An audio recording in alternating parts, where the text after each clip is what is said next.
안녕하세요. 아들을 잃을 뻔했던 60대 후반 여자입니다. 얼마 전 제 일상 중 유일한 낙인 사연투브를 듣던 중에 저와 비슷한 사연을 듣고 한참 울었던 적이 있습니다. 내용은 재혼한 후 재혼한 남편의 아들을 가슴으로 키워 의사로 만들었는데 예비 며느리 댁에서 대릴 사위에 삼겠다며 새엄마와는 연을 끊으라고 했던 이야기죠. 저는 그 이야기를 듣는데 저와 비슷한 부분이 많아 공감이 많이 되더군요. 저도 재혼한 남편의 아들을 키웠는데 아들과 친해지기까지 정말 많은 시간을 보내야 했거든요. 어렵지만 모자람 없이 장가까지 보내놓고 이제 제 할 일은 다 끝났나 싶었는데 어느 날 아들이 창백한 모습으로 나타난 거 아니겠어요? 저는 그 모습을 보고 한밤중에 기함했는데 그 뒤에 이어진 일들은 차마 말도 안 나오더군요. 그때 분노로 인해 저는 골병까지 날 정도였으니까 말이죠. 지금부터 제 아들의 분하고도 분통 터지는 사연을 시작해 보겠습니다. 저는 20살 중반, 그 당시로 따지면 이르지도 늦지도 않은 결혼을 했습니다. 전 남편은 누가 봐도 성실하고 가정적인 남자였어요. 제게는 과분하고도 넘치는 사람이었는데 전 남편은 오히려 가난한 집에 귀한 당신을 데려와 미안하다며 속상해했었죠. 그리고 그런 전 남편과 사는 동안은 정말이지 쌀밥에 김치만 있어도 맛있게 먹을 수 있을 정도로 모든 것이 행복하게만 느껴졌고요. 그런데 하늘이 저희 사이를 질투라도 했는지 아이는 들어서지 않더군요. 혹시나 하는 마음에 잔뜩 기대감에 부풀어 산부인과에 갔다가 절망하면서 나오기를 몇 해 반복하니 이게 정말 사람 할 짓이 아니라는 생각도 들었죠. 그런데도 전 남편 닮은 아이를 꼭 한 명 낳고 싶어 계속 욕심을 부렸는데 이런 저를 당신만 있으면 돼요 라며 말려준 것도 전 남편이었습니다.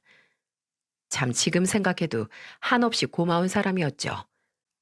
그래서 저도 전 남편의 뜻대로 아이에 대한 욕심은 버리기로 했고 둘이 오순도순 살아갔어요.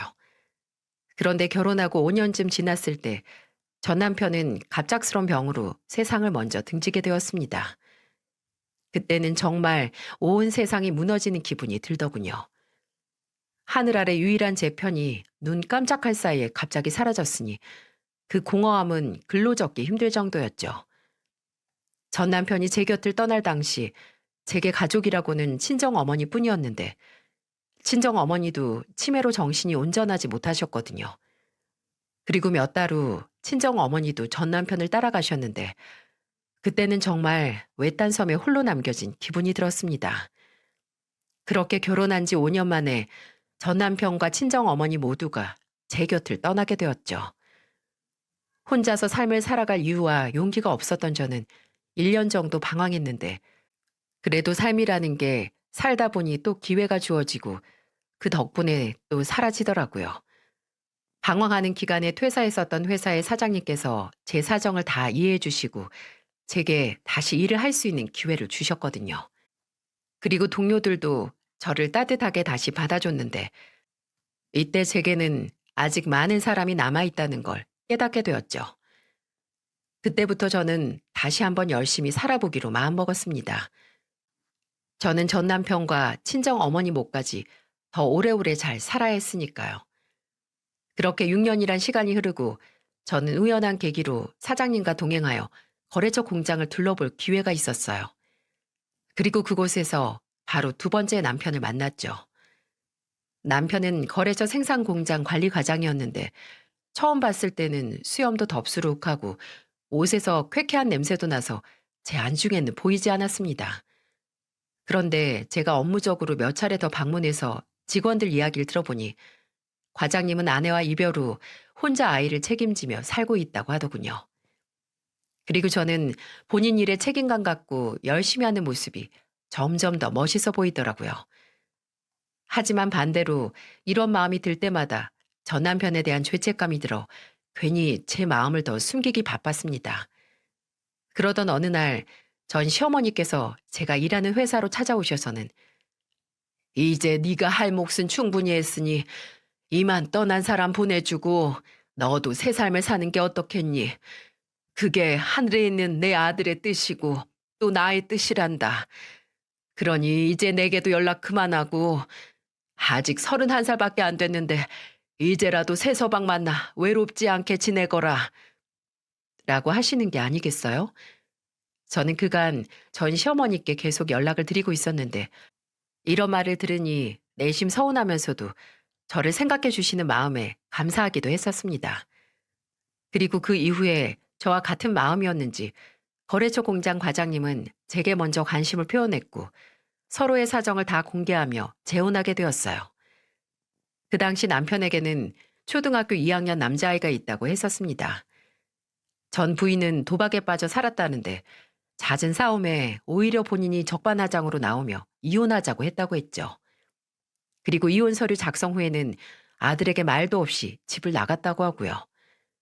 그래서인지 남편의 아들 재준이는 엄마, 그리고 엄마와 비슷한 나이 여자들을 모조리 다 싫어한다면서 미리 제게 미안하다며 사과하더군요. 이런 말을 미리 들었던 터라 각오는 했지만 저를 처음 본 재준이, 그러니까 제 아들의 눈빛은 도끼로 가득했습니다.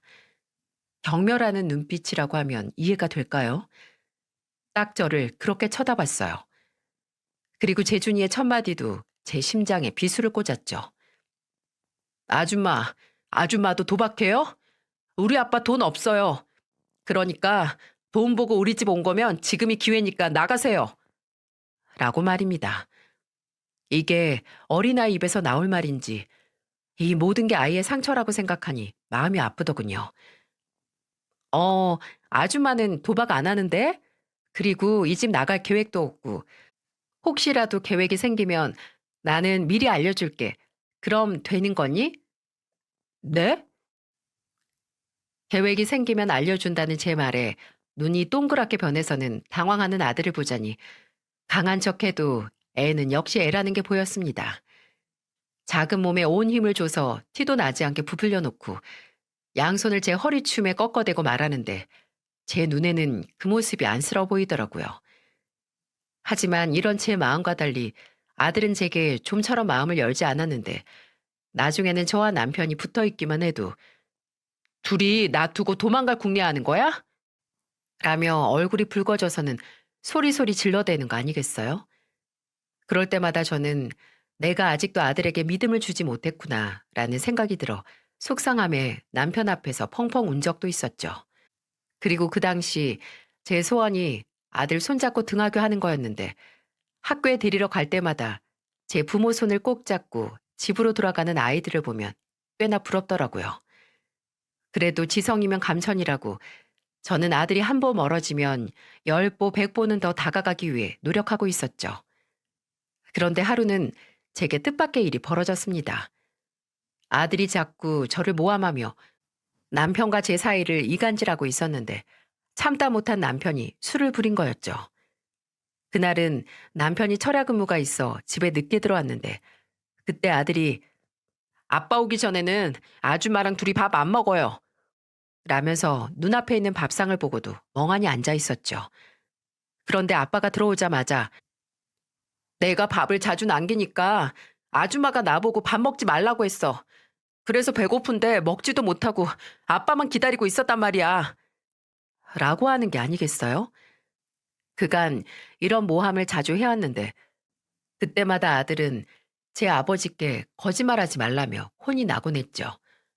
그런데 그날 남편은 제게 소리를 지르며 평소와 다르게 반응하는 거예요. 뭐? 재준이 네 말대로라면 아줌마가 너 밥상 앞에 앉혀놓고 음식 냄새 풀풀 풍기고서는 먹지도 못하게 괴롭혔다는 거야? 맞아? 아니 이 여자가 누구 아들 굶겨 죽이려고 작정했어? 어? 내가 그간 당신이 나한테 하루가 멀다고 재준이랑 친해지고 싶다. 재준이 내 아들인데 재준이가 몰라줘서 서운하다. 나는 재준이랑 평생 같이 하고 싶다고 말하길래 그런 줄 알았는데 당신 내 아들 그동안 이렇게 괴롭힌 거야? 이렇게 말하고는 제게 한쪽 눈을 감으며 씩 웃는데 남편 의도가 뻔히 보이더군요. 그래서 저도 맞아. 나는 재준이랑 너무너무 친해지고 싶어. 그런데 재준이가 날 싫어하니까 마음이 아프다고. 그런데 당신까지 나한테 소리치면 어떡해? 나한테는 당신이랑 재준이밖에 없는데 나한테 그러면 어쩌라는 거야? 라고 소리쳤죠. 그리고서 남편이 이어 안 되겠어. 당신이 아무리 재준이랑 친해지고 싶다고 해도 재준이 훈육한다고 밥도 안 먹이고 그러는 건 말이 안 돼. 우리 같이 사는 거 다시 생각해봐. 라고 하는 거 아니겠어요? 나가라는 말에 저도 놀라서 눈이 휘둥그레져 있었는데 뜻밖으로 재준이가 제 아버지 바짓가랑이를 잡더니 이러더군요. 아빠, 아니야. 왜 아줌마한테 소리 질러? 아줌마는 나랑 친하게 지내고 싶었다잖아. 내가 미안해. 내가 거짓말한 거야. 뭐? 아니, 넌 왜 거짓말을 했어? 아빠랑 아줌마랑 너무 친해지면 나 버리고 둘이 떠날 것 같아서. 그래서 그랬어. 그런데 아줌마는 나랑 평생 살고 싶다고 하잖아. 그러니까 아빠도 아줌마 보고 나가라고 하지 마. 아줌마 나가는 거 싫어. 처음으로 제 편을 들어준 아들 재준이. 이날은 남편과 짜고 아들을 속인 게 내심 미안했지만 제 마음을 간접적으로나마 아들에게 전할 수 있는 기회가 되었죠. 그리고 아들도 그 뒤로 제게 마음을 열기 시작했고요. 이 일을 겪고 나니 상처 많은 아들에게 제가 미리 믿음을 주는 말들을 계속해 줬으면 좋았을 텐데 라는 생각이 들었어요. 아이를 키워본 적 없는 저는 단순하게 여느 엄마들이 일상처럼 하는 밥 차려주기, 학교 등하교 같이 하기, 준비물 챙겨주기, 옷 빨아주기 등 이런 행동만 하면 되는 줄 알았거든요. 그러다 보니 정작 저는 아들에게 따뜻한 말 한 번 제대로 해준 적이 없었다는 걸 깨달았죠. 그간 이 작은 아이가 본인에게 다 맞춰주지만 정작 감정은 표출하지 않는 저를 보고 얼마나 두려워했을지 눈에 선명하게 보여 마음이 아팠습니다. 이렇게 아들과 1년이 넘는 시간 동안에 탐색전을 끝내게 되었죠. 그리고 아들이 중학교 입학식을 하러 집을 나서는 길, 그때 만난 친구에게 처음으로 우리 엄마 이쁘지? 라고 하는 게 아니겠어요? 그때는 너무 놀라 아무 내색하지 못했는데 집으로 돌아와 감동의 눈물을 펑펑 흘리고 말았습니다. 정말 더없이 행복한 순간이었죠. 그러고 나서는 만나는 친구마다 제 자랑하는데 제가 다 부끄러울 정도였네요. 아들과 이렇게 친해지고 나니 엄마라는 위치의 책임감도 강하게 밀려들어왔죠. 하지만 이제 나도 진짜 엄마가 되어가나 보다 하고 내심 설레기도 했습니다. 그런데 아들이랑 행복해지니 남편과 작별하는 순간이 찾아오더군요. 아들이 중학교 2학년이 되고 몇 달 뒤 남편 공장이 성수기를 맞아 정신없이 바쁠 때였어요. 그때는 매일같이 철야 근무를 하는 바람에 집에 들어온 남편은 잠들 시간도 없이 씻고 다시 공장으로 출근했고요. 그렇게 한 3주쯤 지났을까? 병원이라면서 집 전화로 연락이 왔습니다. 남편 공장에서 생산 라인 하나가 과열돼 불이 났다면서 말이죠. 그리고 현장 책임자였던 제 남편이 공장 안에 남아있는 직원들을 구하러 들어갔다가 그만 화염에 휩싸였다고요. 저는 너무 놀라서 정신없이 병원으로 달려갔는데 남편의 마지막을 보지도 못하고 떠나보내게 되었습니다. 그것이 제게는 두 번째 이별이었어요. 제 세상이 또 한 번 무너진 거죠. 그런데 두 명의 남편을 떠나보내고 망연자실해 있는 제게 참 가혹한 소문이 돌더군요. 바로 남편 잡아먹는 여자라는 내용이었어요. 제가 터놓고 이야기하는 동네 아주머니들이 몇 분 있었는데 제가 살던 집 바로 앞에 장사하시는 분들이었어요. 그런데 제가 믿었던 그분들이 제 남편이 죽자마자 제 과거까지 들춰내며 저를 마치 재수없는 여자처럼 몰고 갔던 거였습니다. 아직 이별의 슬픔도 가시지 않았는데 저런 이야기마저 들으니 더 살아갈 마음이 생기지 않더군요. 그런데 평소 동네에서 조용하기로 소문난 제 아들이 집 안에 있는 제가 다 들릴 정도로 밖에서 쩌렁쩌렁하게 말했습니다. 대체 누가 우리 엄마한테 그렇게 나쁜 말들을 하는 거예요? 네? 우리 엄마 세상 누구보다 착한 사람이에요. 아주머니들도 아시겠지만 도박에 미쳐 도망간 엄마 때문에 저랑 아버지 사람 구실도 못하며 살고 있었을 때 그때 저랑 아버지 믿고 이 동네로 와서 나랑 아빠랑 행복하게 만들어준 사람이 우리 엄마예요. 그러니까 우리 엄마 남편 잡아먹는 여자 아니라고요. 아빠랑 나한테 그동안 행복을 만들어준 사람이 바로 우리 엄마인데 다시 한 번만 그런 말 들리면 저 그땐 안 참을 거예요. 우리 엄마 절대 건드리지 마요. 그 누구도. 라고 말입니다. 집안에서 아들의 목소리를 듣는데 이 작은 아이가 저를 지키려고 드는 것이 어찌나 대견스럽고 고맙던지요. 저는 저도 모르게 밖에서 목이 터져라 소리 지른 뒤 집으로 들어오는 아들을 안고 흐느껴 울었죠. 고마워. 고마워, 재준아. 너 아니었으면 내가 어찌 살 뻔했니? 내가 어린 너를 지켜줘야 하는데 이 못난 애미 때문에 아들이 엄마를 지킨다고 나서게 만들었구나. 미안하다. 그런 말 하지 마세요. 그런데 저 궁금한 게 있어요. 말해보렴. 궁금한 거 뭐? 왜 우리 집에 처음 오셨을 때요? 이 집 나갈 계획도 없고 혹시라도 계획이 생기면 나는 미리 알려줄게. 이렇게 말씀하셨잖아요. 아버지도 돌아가셨는데 그럼 이제 어머니도 이 집을 나갈 계획이신가요? 뭐? 아니, 그런데 왜 그런 생각을 아버지도 없겠다.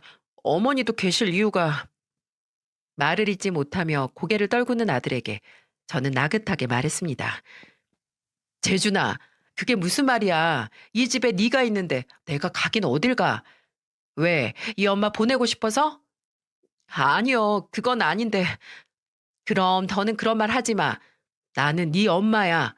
엄마가 자식 버리고 어딜 간다고. 하늘 아래 이제 너랑 나 둘뿐인데 우리 네 아버지 목까지 100배, 1000배 더 행복하게 지내자. 그래 줄 수 있지? 그럼요. 전 혹시나 어머니가 어디 가시는 건 아닐까 걱정했거든요. 제가 잘할게요. 저랑 같이 살아요, 엄마. 그래, 그러자꾸나. 우리 둘이 남부럽지 않게 잘 지내보자. 이렇게 저와 아들이 우리 집에서 환상의 짝꿍이 되었습니다. 남편의 갑작스런 부재로 가게가 잠시 휘청이긴 했지만 아들이 중학교에 입학했을 때부터 저도 기존에 했던 사무일을 다시 시작했던 터라 금방 자리 잡을 수 있었죠. 남편과 맞벌이 했을 때는 모으는 돈이 많았는데 저 혼자 외벌이 하다 보니 하루살이처럼 월급 받아서 그달의 생활하면 남는 게 하나도 없더라고요. 가끔은 사는 게 너무 힘들기도 했는데 남편에게 나온 사망보험금은 꼭 아들의 대학 등록금과 결혼할 때 보태줄 돈으로 쓰겠다고 다짐하고 건들지 않았죠. 그 이유는 아들이 경제적으로 큰 돈이 필요한 시기에 네 아빠가 해주는 돈이야 라고 주면 아들이 아버지의 빈자리를 덜 느끼지 않을까 하는 생각이 있었거든요. 그리고 실제로도 그 돈을 아들에게 대학 등록금 하라며 건네줬죠. 어머니, 이렇게 큰 돈이 있으셨으면서 그간 왜 이렇게 힘들게 일하셨던 거예요? 어머니 몸도 안 좋으신데 이 돈으로 생활비 쓰시고 좀 쉬지 그러셨어요. 나야 아들 좋은 거 먹이려면 아파도 당연히 일하는 거고 이건 네 아빠가 네 몫으로 남겨놓은 돈이니까 이렇게 너한테 큰 돈 들어갈 때 쓰라고 있는 게지. 나도 더 보태주면 좋으련만 내가 따로 모아놓은 돈은 없어서 미안하구나. 그런 말씀 마세요. 이 돈도 어머니가 마음대로 쓰셨으면 얼마든지 쓰실 수 있는 돈인데 이렇게 저한테 전해주셔서 감사해요. 안 그래도 성인이 되니까 아버지가 많이 그리웠는데 아버지가 대학 등록금도 내주시고 전 이걸로도 만족해요. 학교 다닌 내내 아버지 생각이 날 거예요.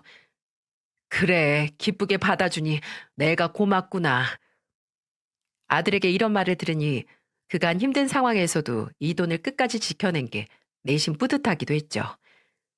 그렇게 아들은 제 아버지가 남긴 돈으로 대학교도 잘 다니고 중견기업에 취직도 하게 됐습니다. 그 이후로도 아들과 저는 매일같이 행복하게 잘 지냈고요.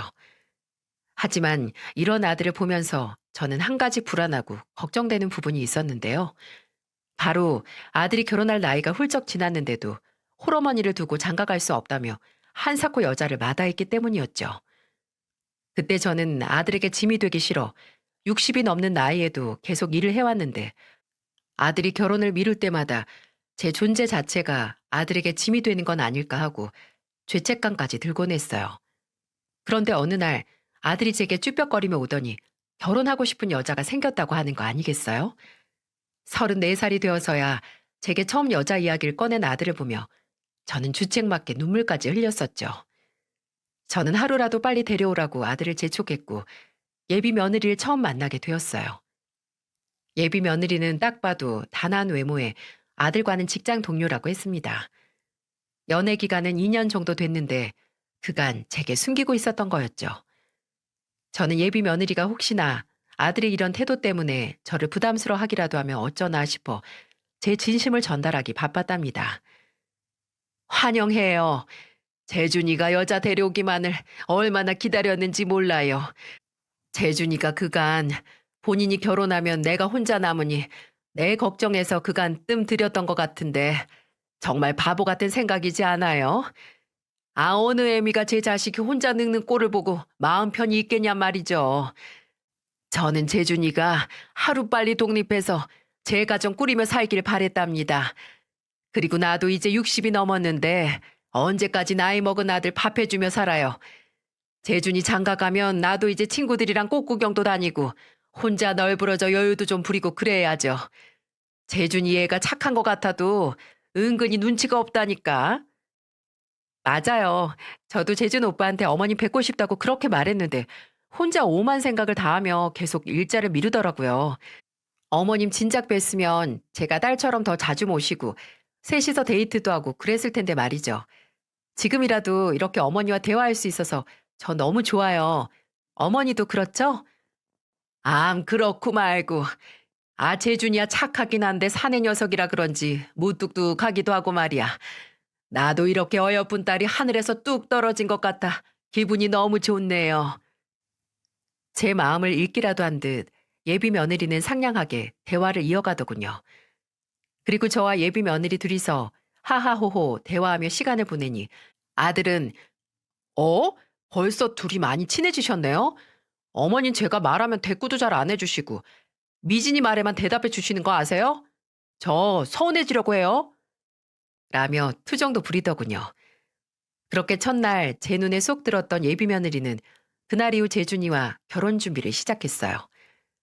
그리고 상견례 자리에서 미진이의 부모님을 만나보니 미진이의 고운 심성이 어디서 나왔는지 단번에 알 수 있었죠. 예비 사돈 어른 사부인도 혹여나 혼자 나온 제가 마음의 상처라도 받을까봐 노심초사 걱정해 주시는 게 눈에다 보이더군요. 그리고 재혼하신 걸로 알고 있는데 본인들은 제 자식인 미진이랑 미진이 남동생 키우는 것도 힘이 들었다면서 제게 아들을 어쩜 이렇게 훌륭하게 키우셨냐며 존경스럽다고 했어요. 새엄마인 제가 흠이 되진 않을까 싶었는데 오히려 제게 멋진 사위감을 키워주셔서 감사하다고 하는 미진이의 부모님을 보며 저는 감동하기도 했었네요. 그렇게 제 아들 재준이와 예비 며느리 미진이 결혼식은 아무 탈 없이 잘 진행되었습니다. 그리고 결혼식이 끝난 후 아들과 며느리는 저와 멀리 떨어지게 되었는데 둘 다 지방으로 발령이 났기 때문이었죠. 갑자기 아들과 멀어지니 마음 한구석이 참 허전했지만 그저 내 아들만 행복하면 됐다라고 생각했죠. 그래서 하루하루 저도 혼자인 제 삶에 익숙해지기 위해 참 무던히도 노력했습니다. 그리고 2년 후 제게는 눈에 넣어도 안 아플 손자가 태어났어요. 재준이 어렸을 적 사진과 어쩜 그렇게 똑같은지 아들이 보내준 손자 사진만 보면 하루 피로가 다 날아가는 듯 했어요. 하지만 아이를 낳은 후 아들의 가정은 점점 금이 가는 듯 보였습니다. 손자가 태어난 지 3개월쯤 됐을까요? 며느리의 몸 상태가 걱정되어 전화를 건 적이 있었는데 아가, 몸은 좀 괜찮니? 당연히 안 괜찮죠. 그래. 밥은 좀 챙겨 먹고 혼자 독박 육아하는데 밥 먹을 시간이 어디 있겠어요. 당연한 걸 왜 물어보시는 거예요? 어? 재준이가 육아 안 도와주냐? 퇴근하고 오면 도와주긴 하죠. 그런데 그전까지는 저 혼자 다 보니 이것도 독박 육아 아니겠어요? 그렇지. 그래도 재준이가 이래야 너랑 애기도 편히 지낼 수 있으니 그건 네가 이해를 좀 해주렴. 뻔한 말씀 하시려거든 전화 끊을게요. 저도 이렇게 위로도 되지 않을 말에 힘 빼기 싫어서요. 하며 전화를 툭 끊어버리는 게 아니겠어요? 생각해보면 며느리는 결혼식 끝나고 확 다른 사람이 되었던 것 같아요. 재준이가 있으면 이전처럼 상냥한데 저와 단둘이 있을 때는 종종 다른 사람처럼 바뀌었거든요. 뭐랄까 매서워 보인다고나 할까요? 아무튼 갑자기 전화를 툭 끊은 며느리를 보자니 제 기분도 좋지 않았습니다. 그런데 이걸 괜히 아들에게 털어놓아 분란을 일으키고 싶지도 않았죠. 간혹 아들에게 며느리에 대해 이것저것 물어보긴 했는데 그때마다 한결같이 본인에게 잘해주는 사람이라고 하더군요. 그 말을 들으니 아들에게만 잘하면 됐지 하고 저도 넘겼습니다. 그런데 아들이 결혼하고 1년 차부터 점점 연락이 뜸해지더군요. 일주일에 한 번 정도는 연락이 오던 아들이었는데 2주에 한 번, 3주에 한 번씩으로 말입니다. 그리고 아들은 이 핑계 저 핑계 대며 분기에 한 번 정도 혼자서 서울로 올라와 저를 만났습니다.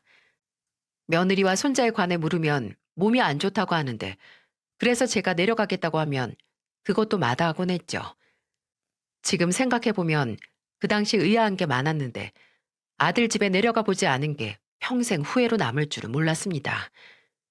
하루는 비가 심하게 오는 날이었는데 나이 들어서 그런지 이곳저곳 안 쑤시는 곳이 없더군요. 온열 매트를 깔아놓고 일찍 잠을 청했죠. 그런데 느닷없이 누가 제 집 문을 쾅쾅쾅 두들기는 게 아니겠어요? 그날은 바람도 심했었는데 현관문까지 울려대니 무섭기까지 했습니다. 그런데 또 한 번 쾅쾅쾅 소리가 들려 이상하다 싶어 자리에서 일어났어요. 그리고 문으로 다가가 누구세요? 라고 했는데 작은 신음소리가 들리는 거예요. 그래서 이상하다 싶어 문을 확 열었는데 현관문이 집 안으로 열리는 동시에 아들 재준이가 제 쪽으로 쓰러져 들어오는 게 아니겠어요? 너무 놀란 저는 소리를 질렀고 제게 쓰러진 아들 얼굴을 보니 창백해져 있었습니다. 그런데 아들의 그런 행색보다도 더 놀라운 건 아들이 제게 어머니 밥 좀 주세요. 이틀을 굶었어요. 라고 하는 겁니다. 그때 시간이 밤 11시도 넘었는데 이 시간에 갑자기 나타난 아들도 예상 밖의 일이었는데 이틀을 굶었다며 밥을 달라고 하니 정말 환장할 노릇이었죠. 제게 그렇게 말하고 쓰러진 재준이를 저는 구급차를 불러 병원에 데려갔습니다. 그런데 병원에서 하는 말이 영양실조라고 하더군요. 그리고 백혈구 수치가 이상하다며 입원해서 검사를 더 받아보자고요. 버젓이 아내까지 있는 아들이 영양실조라니 상상조차 할 수 없는 일이었습니다. 그리고 제게 알 수 없는 말들을 해대며 당장 입원하자는 의사의 말을 들으니 아들을 잃는 건 아닌가 하고 덜컥 겁이 나더라고요. 그렇게 어느 정도의 시간이 흐르고 일반 병동으로 옮겨 눈을 뜬 제 아들에게 저는 쉼없이 말했습니다. 얘야, 이게 대체 무슨 일이니? 영양실조라니? 아까 이틀은 굶었다는 그 말은 또 뭐고? 너 대체 그동안 어떻게 지냈던 거야? 그리고 미진이는 왜 이렇게 연락이 안 되는 거니? 미진이한테도 무슨 일이 생긴 거야? 어머니, 미진이가 저한테 이혼하자고 하네요. 그 이야기 듣고 아무 희망도 생기지 않아서 음식이 들어가지 않더라고요. 그런데 어머니 얼굴이라도 보면 먹을 수 있을까 하고 찾아간 거예요. 놀라게 해드려 죄송해요. 뭐라고? 아니 그게 무슨 소리야. 지난주에 내가 물었을 때도 너희 사이 좋다고 했잖아. 아니 그런데 갑자기 이혼이라니. 어머니 그게 사실. 말을 채 잇지도 못하고 아들은 힘없이 울더군요. 세상에 이게 다 무슨 일인지. 저는 아들이 진정할 때까지 눈물을 닦고 또 닦아줬습니다. 어머니 사실 미진이 쇼핑 중독이었어요. 뭐? 쇼핑 중독? 이것저것 막 사들이는 그런 거 말이냐? 네, 맞아요. 처음에는 산후 우울증이 와서 그런 줄 알았는데 알고 보니 원래 그런 사람이었던 것 같더라고요. 아니 왜 진작 말하지 않았어. 그리고 산후 우울증이라니. 미진이가 서준이 낳고 초반 몇 달을 정말 힘들어했어요. 제가 퇴근하고 집에 들어가서는 집안일이며 그리고 서준이 보는 것까지 혼자 다 했는데 미진이는 그걸로 성에 안 차하더라고요. 그러더니 왜 아이를 낳게 해서 본인을 이렇게 힘들게 만드냐며 저를 원망했죠. 처음에는 의아했는데 주변 사람들의 말을 들어보니까 산후 우울증인 것 같다 하니까 그래서 제가 더 노력했어요. 회사 쉬는 날이면 저 혼자 서준이 볼 테니 밖에 나가서 바람 좀 쐬고 오라고 하기도 하고 말이죠. 그런데 그때마다 양손 가득 쇼핑백을 들고 오더라고요. 처음에는 자잘한 육아용품들이라 크게 신경 쓰지 않았어요. 하지만 시간이 지날수록 아직 돌도 안 된 아이한테 나중에 아이 입힐 거라면서 5살이나 6살 되는 애한테 맞을 옷들까지 다 사드렸죠. 그러더니 이제는 붓기 다 빠지면 입을 거라면서 본인 옷을 마구 사더라고요. 뭐야? 아니, 너 혼자 벌어 그걸 다 어떻게 감당한다고. 맞아요. 점점 쌓여가는 카드값에 그간 모아놨던 돈도 다 날리고 제가 다닌 회사 월급으론 어림도 없더라고요. 그래서 저 어머니께 말씀은 못 드렸지만 회사 그만둔 지 꽤 됐어요. 알아보니 건축 현장 일용직하면 일당을 꽤 쳐주더라고요.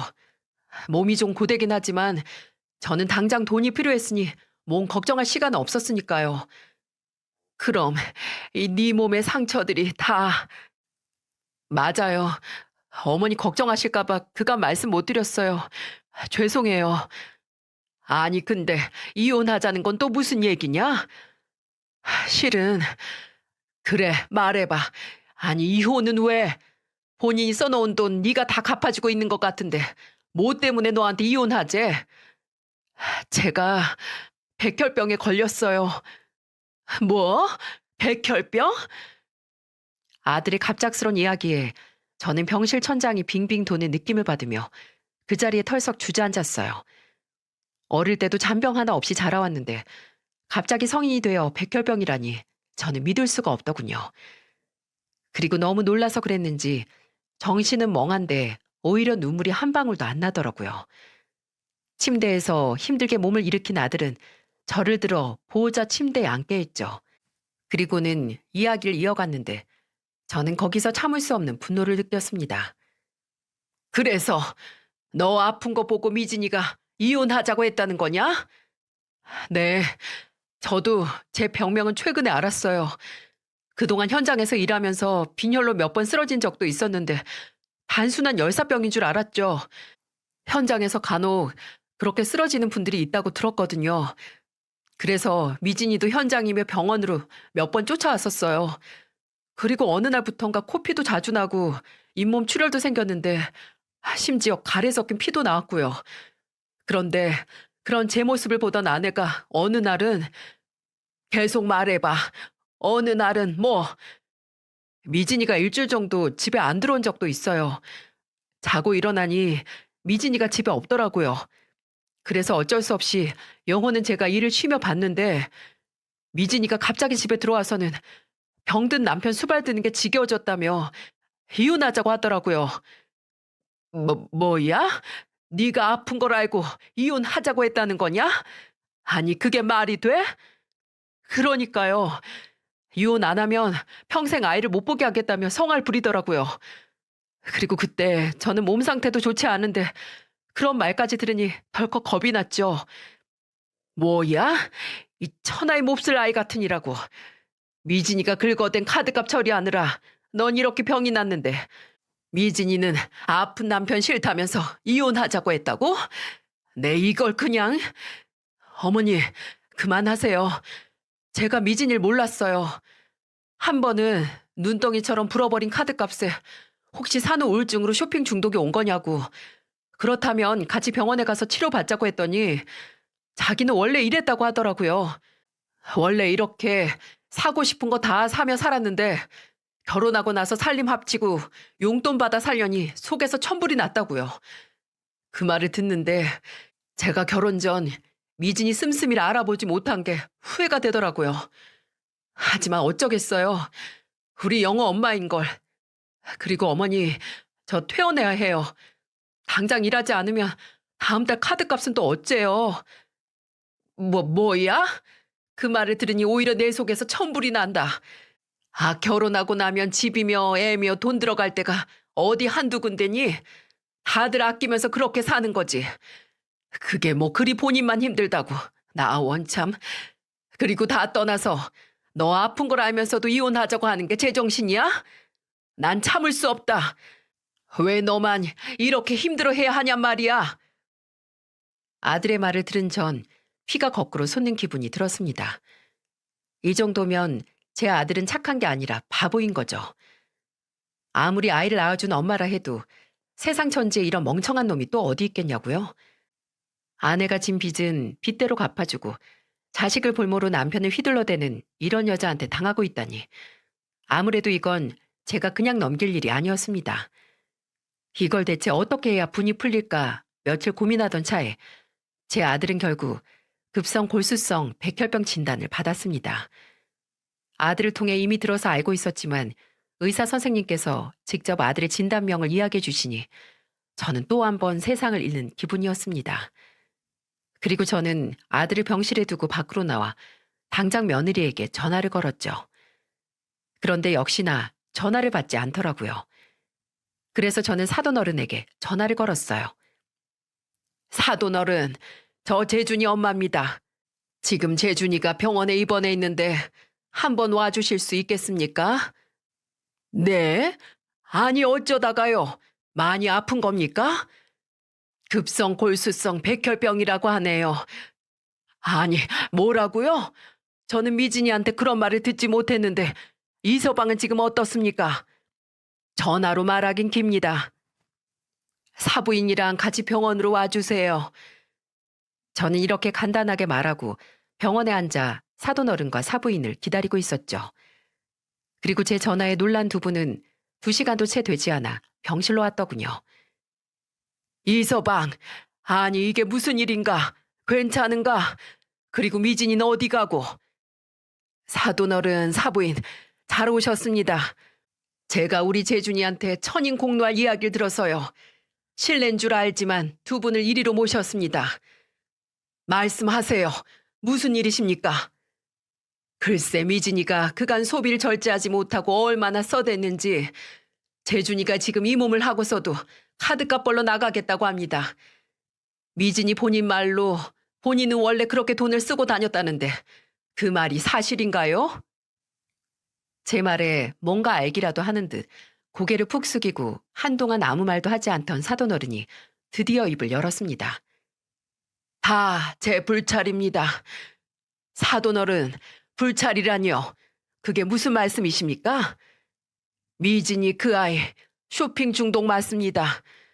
어릴 때부터 고집이 워낙 강해서 그냥 그런 줄 알았는데 미진이가 크면 클수록 씀씀이도 해퍼지고 이 물건 저 물건들을 마치 중독된 것처럼 집으로 가지고 오더라고요. 네, 그럼 알고 계셨다는 건가요? 네, 죄송합니다. 그런데 저는 이미 다 치료가 된 줄 알았습니다. 그때 저랑 아내가 같이 상담소에도 갔었거든요. 쇼핑 중독이 최고조에 달했을 때는 저와 아내가 자고 있을 때 저희 집에 몰래 들어와 아니 제 방에서 저와 아내의 카드를 훔쳐 달아난 적도 있었죠.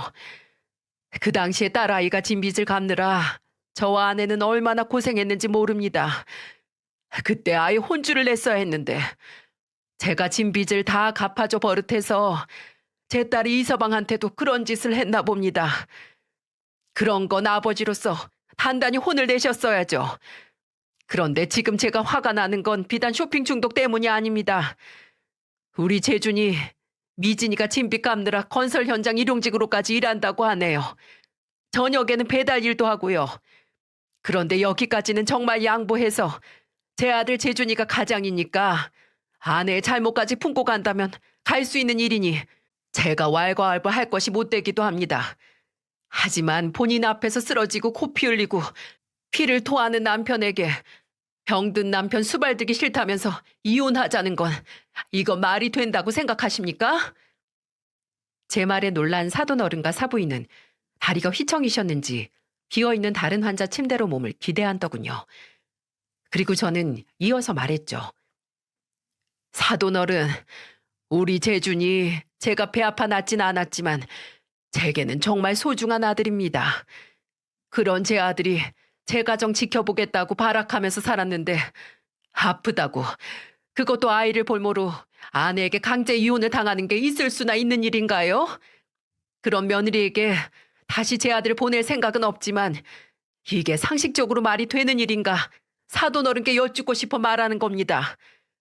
아이를 볼모로요? 전 정말 꿈에도 몰랐습니다.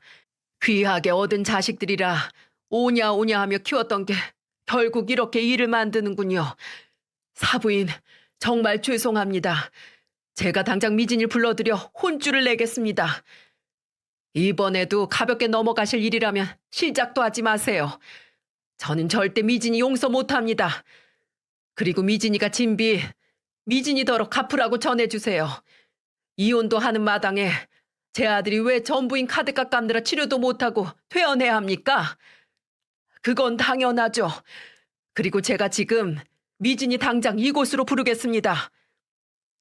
사돈 어른은 본인의 말이 끝나기 무섭게 미진이에게 전화를 걸더군요. 그런데 제가 그렇게 해도 받지 않던 전화를 낼름 받는 게 아니겠어요? 그리고 제 아버지의 호통에 못 이겨 몇 시간이 흐른 뒤 병실로 왔습니다. 우리 끝난 사이잖아. 그런데 왜 우리 부모님까지 여기로 모셔서는 날 이렇게 귀찮게. 오자마자 짜증 섞인 말투로 말하는 미진이를 보자니 정말 결혼 전 제게 상냥하게 대하던 며느리는 어디로 사라지고 없더군요. 아마 그때 저는 미진이를 1년 만에 본 것 같네요. 그런데 미진이의 태도가 마음에 안 들어 하던 찰나에 사돈 어른이 미진이의 뺨을 때렸습니다. 갑자기 일어난 일에 미진이는 얼굴을 부여잡고 쓰러져서는 사돈 어른한테 미쳤어요? 라고 소리치더군요. 그러니 사돈 어른이 내가 너 같은 딸을 낳았다는 게 부끄럽구나. 이서방이 그간 네가 저지른 일 처리하느라 이렇게 아프기까지 했다는데 너는 병든 남편 싫다고 뭐? 이혼을 해? 아니 그게 아니라 아빠 더는 말하지 마. 나 앞으로 네 아빠 아니다. 네 엄마도 물론이고 어디서 하늘 무서운 줄 모르고 그딴 식으로 행동하냔 말이야. 네가 그간 정신없이 질러놓은 카드값들 내 얼마인지 다 확인했어. 이서방이 그걸 왜 갚아? 앞으로 네가 벌인 일은 네가 책임져. 아빠, 내가 그 큰 돈이 어딨어요. 애기 보느라 일한 지가 언젠데요. 거봐. 너한테 돈이 없으면 안 쓰는 게 맞는 거지. 누구 보고 갚으라고 그간 그렇게 써댄 거야. 안에서 새는 바가지 밖에서도 샌다던데 네가 딱 그렇구나. 그리고 어디에 엄마가 할 짓이 없어서 애를 가지고 사람 협박을 해. 너 같은 엄마 밑에서 영어도 잘 큰다는 보장이 없어. 아이는 이서방한테 보내. 안 돼. 그럼 다달이 양육비 100만 원씩 보내줘야 한단 말이야. 아이는 절대 포기 못해. 뭐? 양육비? 너 툭하면 애 보기 싫다고 했다며. 너 설마 양육비 주기 싫어서 애 키우겠다고 하는 거야? 너 솔직히 말해봐. 네가 혼자 애 키울 수 있어? 나 혼자 어떻게 키워요? 당연히 엄마 아빠한테 나중에 말씀드리고 맡기려고 했죠. 뭐야?